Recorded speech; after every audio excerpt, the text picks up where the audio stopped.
special about music for me is that I can listen to something year after year, same recording, by the same orchestra and by the same composer, and still find something new and something vibrant about the music that was written.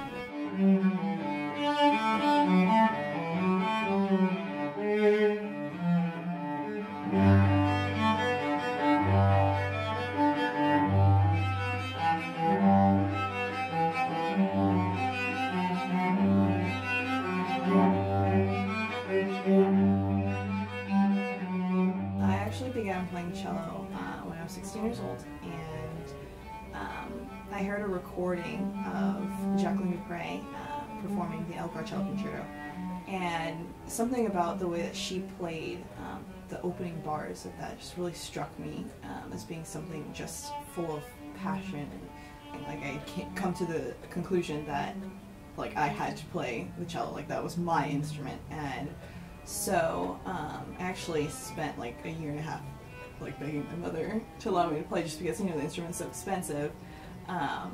And so finally she consented to allowing me to play. That was kind of the beginning for me. My favorite cellist, Rostropovich.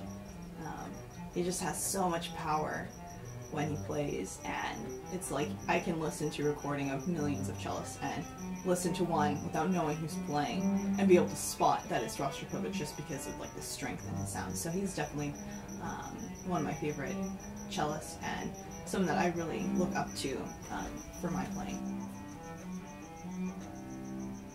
The first piece of cello music that I'd ever heard was the Elgar Cello Concerto. From the day that I heard it, it literally was my life goal to be able to perform that.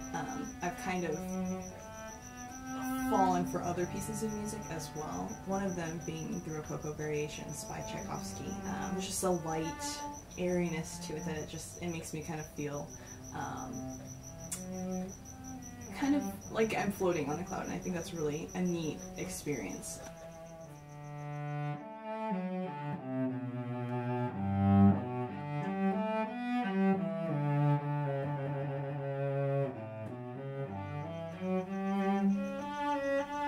So I was invited to attend a music festival and competition in Italy this summer, this past July actually, and it was kind of a last minute thing. I did not know it. I knew I was going like maybe 2 months before I went, but getting there was actually kind of an interesting journey, because I waited in line at the LAX airport at the wrong terminal for about an hour and a half, and to be told by the time when I got up to the counter that I was in the wrong place. So we ran over to the Bradley International Airport, and we somehow got through, and the guy who checked all my stuff told me to run. I literally booked it from that point, like barely even said goodbye to my family members, just like, hey, bye, I gotta go. My connection, same thing happened. I had to run the entire way to my connection.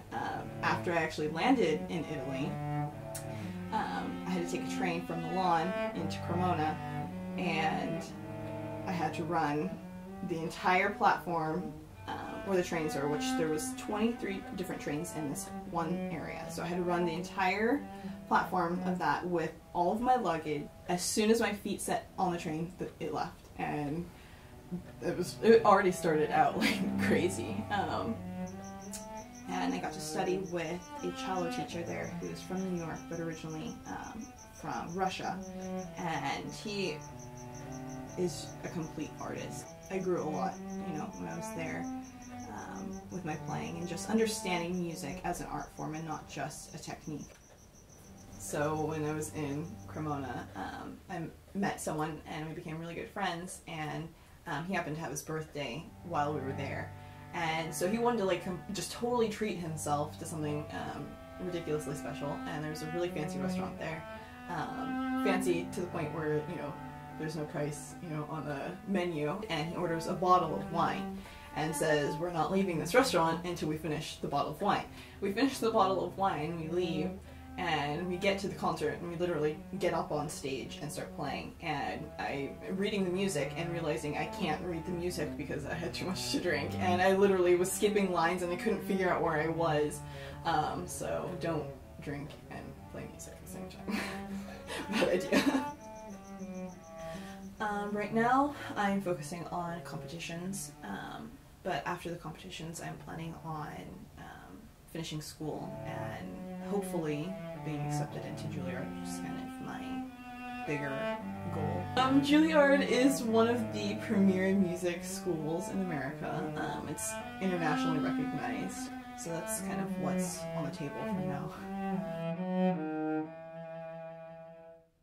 Great cellist versus a mediocre cellist. Being vulnerable. You have to be vulnerable as a musician and let people see you for who you really are. And a lot of people aren't willing to expose themselves like that. And I think a great cellist is willing to do that.